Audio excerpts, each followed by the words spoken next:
So Kelsey Plum might be the MVP leader up to this point in the season.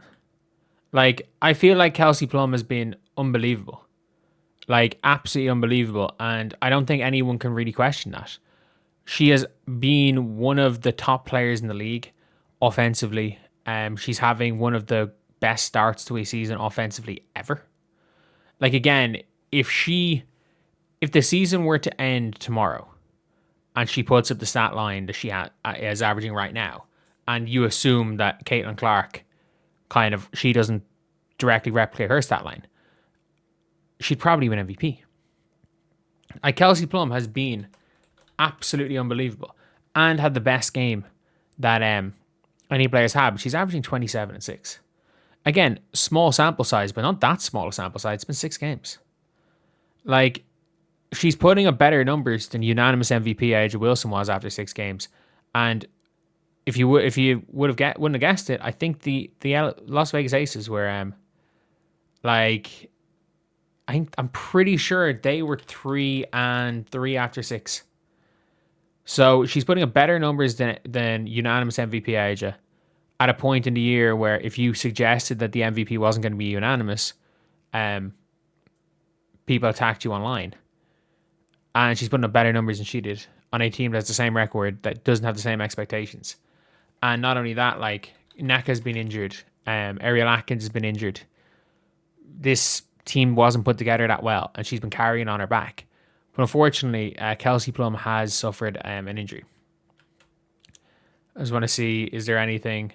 Yeah, Lynn Roberts says she injured her ankle, but didn't have any other updates. The hope is that it's not much. And the one positive thing is that if you look at ESPN here, she's a game time decision. Normally ESPN is okay with this. The WNBA app are pretty iffy in terms of like players being game time decisions, players being in or out. But when it comes to Kelsey Plum, she is a game time decision. But this is a real tough one because, again, this is an MVP candidate. I don't really care what anyone says. He's a player that, especially with freedom of movement rules,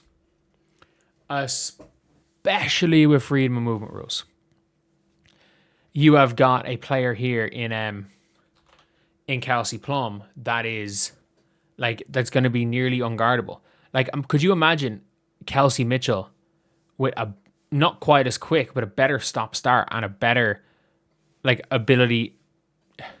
Yeah, better ability to play at multiple paces. Again, I'm not saying she's quicker than Kelsey Mitchell or anything, but I am saying that she can be better in a stop-start situation. Good thing is that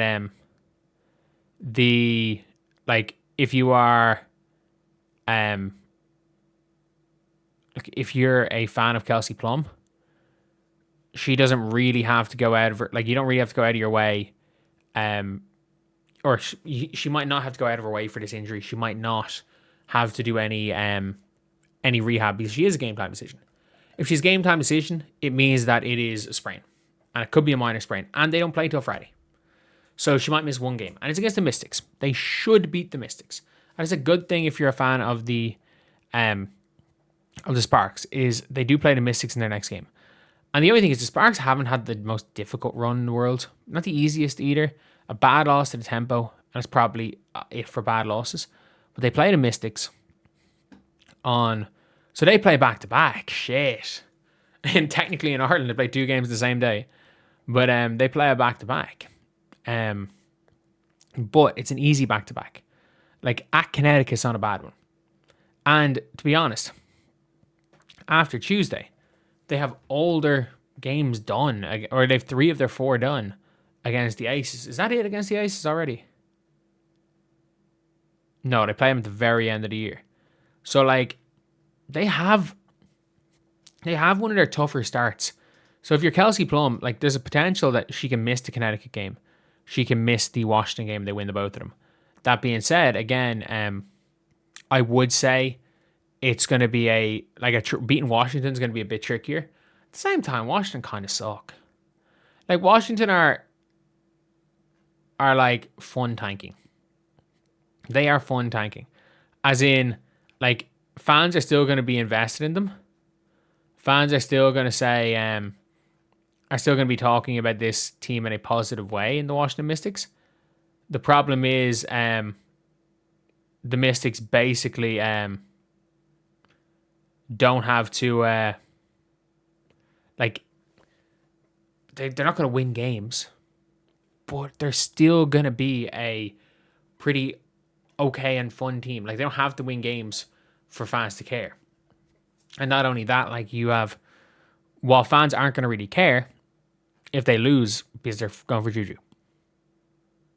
Like, if you can go and combine Juju with Citron and find another point guard with Kiki and Shakira, and who knows, maybe you can find some weird way of trading Amor, and like, if you found some way of trading Amor and Betts to whoever has the third pick and taking Juju and Hidalgo next year if you land number 1. It's like, holy shit, this could be a legitimate team. But again, I have no idea. But yeah, it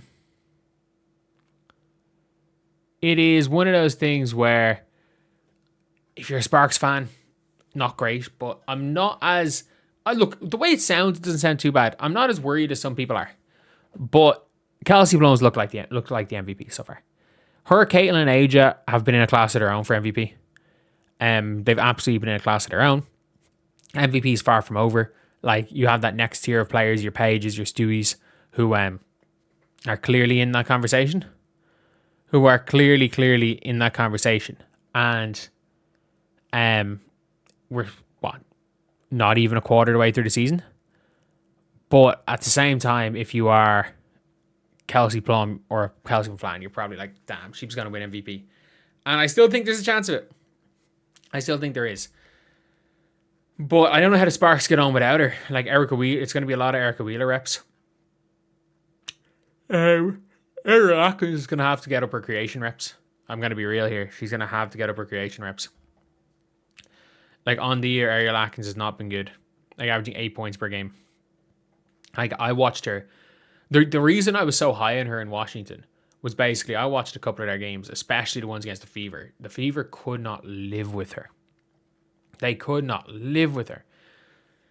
She was cooking them they played them 4 times a year. She cooked them every single time. Every single time. So, if you're the Sparks, you're going to need to see Ariel Atkins show why she's getting paid $1 million. Because a player getting paid $999,999 is unfortunately not going to be around.